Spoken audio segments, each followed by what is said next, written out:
ancak havuz salıngan idi. Çok güzel bir alanda güzel inşaatlar yapılmış. Daha iyisi.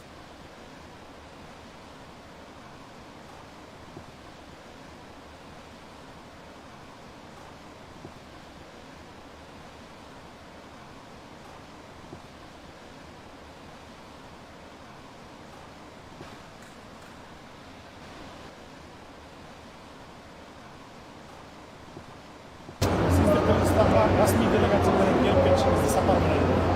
Çıkar. Sizi resmi heyetinizle birlikte Kırgızistan'a bir kez daha davet ediyorum. Resmi ziyaretinizde bekliyoruz sizi. Ama ne sen çakşakalınız. Size de sağlık, sıhhat dileriz. Hoşça kalın. Taşlara geçelim.